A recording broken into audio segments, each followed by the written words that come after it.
No, all we knew is we were digging a great big hole in Billy Montgomery's farm. I was actually here before it was Diefenbunker, eh?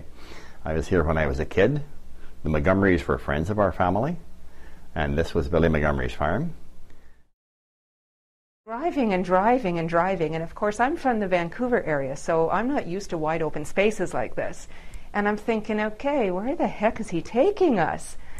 So we're going along, and finally he says, okay, we're here, and we see the big, huge green and white sign that says Canadian Forces Station Carp, and it's like, where? There's no buildings. Like, and then we saw the little guard shack, and it's like, we work in there? Like, we didn't get it. Nobody had told us yet that it was a bunker. They knew, and they were going, ha, you're going to enjoy that. But no one had actually told us that we were going to be underground. And so finally we got out, and we had to sign in at the front gate and everything, and we had our suitcases and stuff because, you know, we didn't have anywhere to stay. We were going to be sleeping down here for indefinitely. When you came out to the outer gate, there was an MP on duty. You picked up one card, and you walked in here, handed in that card, and got your card with your picture on it. And security, these guys had pistols on their hips, you know. It was a top secret base. You couldn't even tell your mother and father how many beds were in here. You know, that's the way it was. You said nothing about it. It was a top secret installation. We had an area where we go and get a little shut eye, and then back to work. And yeah. It was quite an experience. I'll tell you. The light off in your bedroom, you knew. You knew well it was dark. Let me tell you, though, you didn't have to worry about the sun in your eyes. It was really dark. But when I very first signed into the police section, the military police, they told me that, because I think I had made mention of all the stripes on the walls and the different color tiles, and it was kind of bright and cheery down here, and they explained to me that that was for a reason.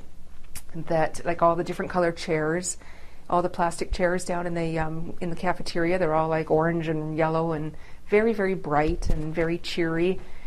And when you work underground, even for people who aren't claustrophobic, if everything was sort of gray and icky and monotone color, it would be very depressing. Yeah, we always have winter carnival here. Good times.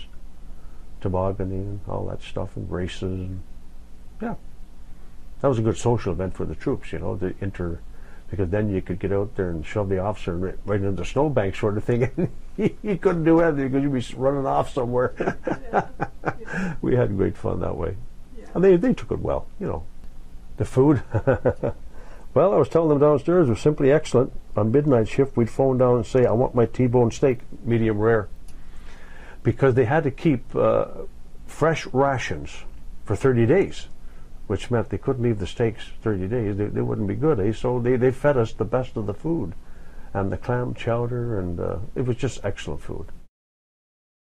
So it was a very exciting, and it was just so unique. And even at 18, 19, 20 years old, I recognized the uniqueness of this place, and I loved it. You know, and I'm not saying that it was always 100% fun. I mean, I had some personality clashes with some of my colleagues and some of the younger people in here too. You know, we were kind of jealous of each other and stealing each other's boyfriends and things.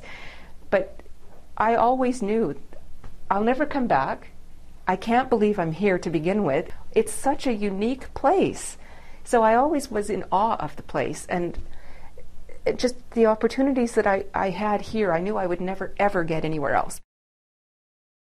And living in your day and age, you can't have any idea what it was like to live under the threat of imminent atomic war. And we were, for a period of 12 or 14 years, the world was in imminent danger of an all-out atomic war between the United States and the Soviet Union.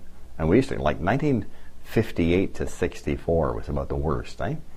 And yeah, they were right to build the Diefenbunker in terms of the situation at that time.